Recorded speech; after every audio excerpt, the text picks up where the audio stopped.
రాష్ట్రంలో ప్రస్తుతం ప్రజాపాలన నడుస్తుందా, ఫ్యాక్షనిస్టుల పాలన నడుస్తుందా తెలియడం లేదని కుత్బుల్లాపూర్ ఎమ్మెల్యే కేపీ వివేకానంద్ అన్నారు. మాజీ మంత్రి హరీష్ రావుపై ప్రభుత్వం అక్రమ కేసులు నమోదు చేయడంపై ఆగ్రహం వ్యక్తం చేశారు. గండి మైసమ్మలోని మేడ్చల్ జిల్లా బీఆర్ఎస్ పార్టీ కార్యాలయంలో ఎమ్మెల్యే వివేకానంద్, ఎమ్మెల్సీ షంబీపూర్ రాజు, కుకట్పల్లి ఎమ్మెల్యే మాధవరం కృష్ణారావు, బీఆర్ఎస్ నేత రాగడి లక్ష్మారెడ్డితో కలిసి ఎమ్మెల్యే కేపీ వివేకానంద్ విలేకరుల సమావేశంలో మాట్లాడారు. కాంగ్రెస్ పార్టీ అధికారంలోకి వచ్చి ఏడాది పూర్తయిందని, సంవత్సర కాలంలో 420 అబద్ధపు హామీలు, 6 గ్యారెంటీలను అమలు చేస్తామని చెప్పి ప్రజలను మోసం చేశారన్నారు. 2 లక్షల రైతు రుణమాఫీ చేస్తామని అన్నారు. కానీ ఏడాది పూర్తయినా ఇచ్చిన 420 హామీలు అమలు చేయకుండా ప్రజలను మోసం చేశారని ఆరోపించారు. ఈ కార్యక్రమంలో ఎమ్మెల్సీ షంబీపూర్ రాజు, కుకట్పల్లి ఎమ్మెల్యే మాధవరం కృష్ణారావు, జిల్లా ఇన్ఛార్జ్ రాగడి లక్ష్మారెడ్డి, నియోజకవర్గ కాంగ్రెస్ నాయకులు, కార్యకర్తలు అధిక సంఖ్యలో పాల్గొన్నారు. డిసెంబర్ 9వ తారీఖు నాడు ఈ యొక్క పార్టీ కార్యాలయాన్ని కేటీఆర్ గారు, అదే రకంగా మా పార్టీ ముఖ్య నాయకులు అందరూ కూడా ఇక్కడికి రాబోతున్నారు. పార్టీ కార్యాలయం ఓపెనింగ్ కార్యక్రమానికి దానికి సంబంధించి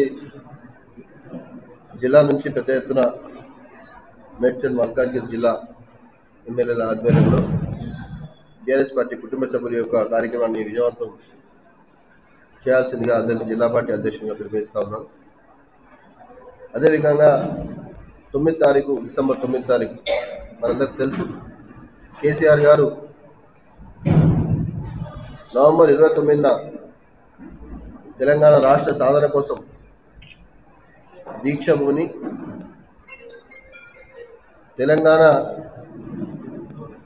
రాష్ట్రం ఎట్టి పరిస్థితుల్లో ఇవ్వాలనే ఒక డిమాండ్తో మరి మనం ఆ రోజు 29 నాడు దీక్ష చేస్తే ఆ దీక్ష వారు ఎన్ని అడ్డంకులు ఎదురొచ్చినా, ఎన్ని ఇబ్బందులు ఎదురొచ్చినా దీక్ష కంటిన్యూ చేస్తూ చివరికి వారి ప్రాణాలకు ముప్పుందని చెప్పేసి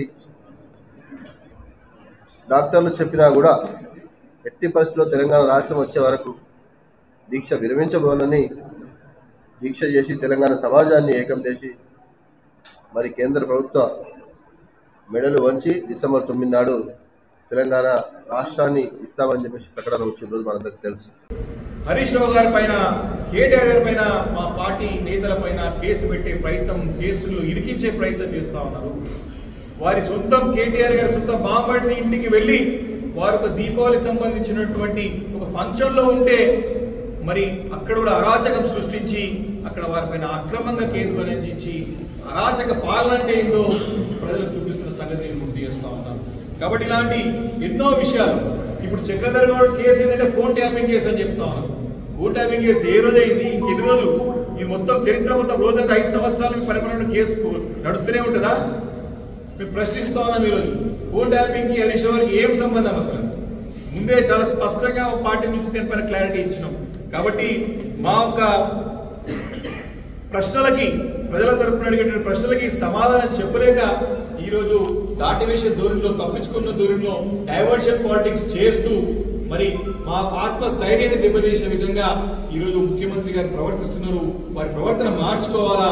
తక్షణమే హరీష్ రావు గారి పైన పెట్టినటువంటి ఈ పూటకు కేసులు ఉపసంహరించుకోవాలని చెప్పేసి కూడా ఈరోజు బీఆర్ఎస్ పార్టీ డిమాండ్ చేస్తూ ఉంది.